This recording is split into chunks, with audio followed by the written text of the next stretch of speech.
I think she heard about us. We've been in Charisma Magazine several times. I think she heard about us through Charisma Magazine. And this was a few years ago, 2021, 2022, something like that. And she emailed me. I think she emailed me, or I can't remember how she got a hold of me, but she got a hold of me and said, I had a dream last night, and in my dream, I knew that if I came down to visit you, I'd be healed. And she said, can I set up an appointment to come to the Dream Center and have you guys minister healing to me? I said, of course. I asked her what her problem was, and she said back issues. Well, I have no clue how severe. You think back issues, you think, okay, it's a person that can function fairly normally, but has some pain. Well, I'll tell you in a minute how bad her situation was. These were not typical back issues. So, but in my mind, I was thinking, okay, she has some pain in her back, and something like that. And so she made the trip down. They left at like 3 or 4 o'clock in the morning, just to get to the Dream Center when we opened. And she came in, and before she came in, first of all, they pulled up like right next to our door, like right at the curb, right next to our door. She has a teenage daughter and a teenage son. And her husband and teenage son had to open the door and had to grab her, one on either side of her, under her arms, lift her up out of the car, just so she could get out of the car. And when she got out of the car, I was actually stunned at what I saw. I'd never seen anything like it. She was literally bent over like this. Like a complete L, just hunched over completely like this, where she couldn't even look at you. And she had this little cane, this short little cane with 4 extra prongs for extra stability, and she would just shuffle like that. She could hardly walk. And I'll just be honest with you. When I saw her, I was like, oh my goodness, like this is pretty severe. They drove 5 hours. And I kind of felt like a little pressure, in a sense. I'm just being honest with you.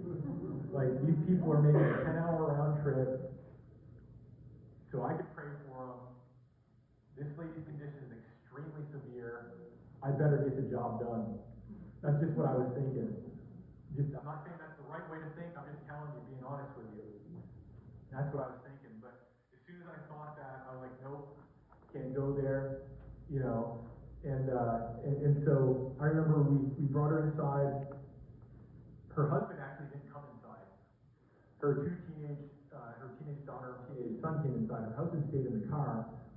And when I was talking to her, she told me that her husband didn't even want to come down. He's a believer, but he doesn't believe in healing.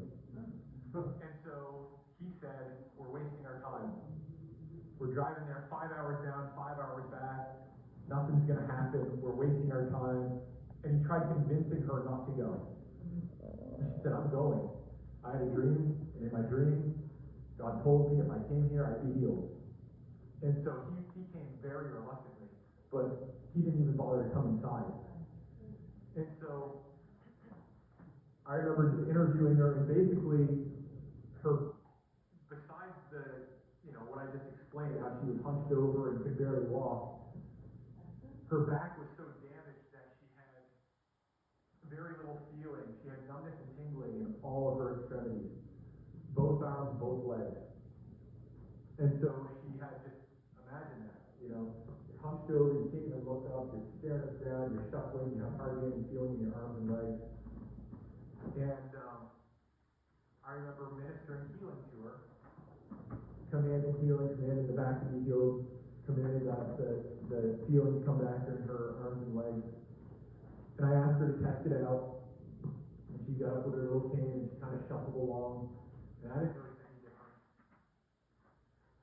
Told her to walk down to the end of the room and back, and I asked her, do you feel any different?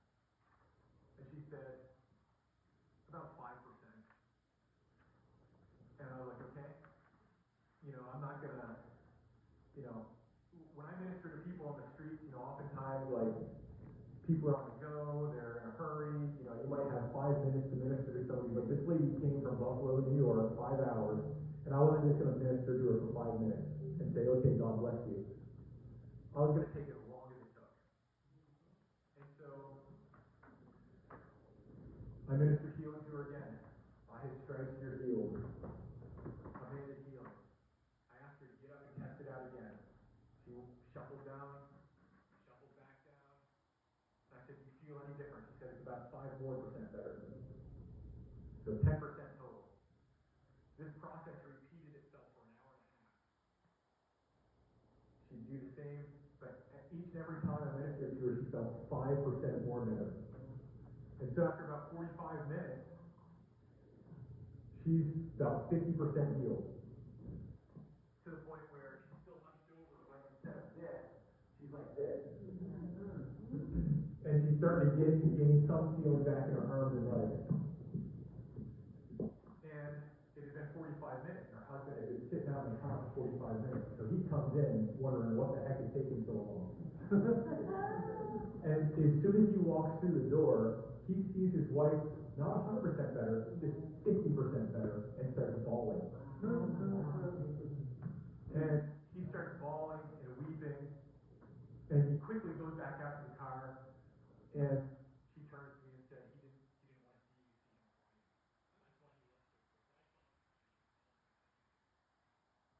So it took about another 45 minutes though, but every single time we ministered healing, another 5%, until finally, boom, her back was completely straight. It took about an hour and a half of praying, and her back was completely straight. She regained all feeling in her arms and legs. She walked completely normal without her cane. And then her daughter said, this is the best day. Her daughter said, this is the best day of my life.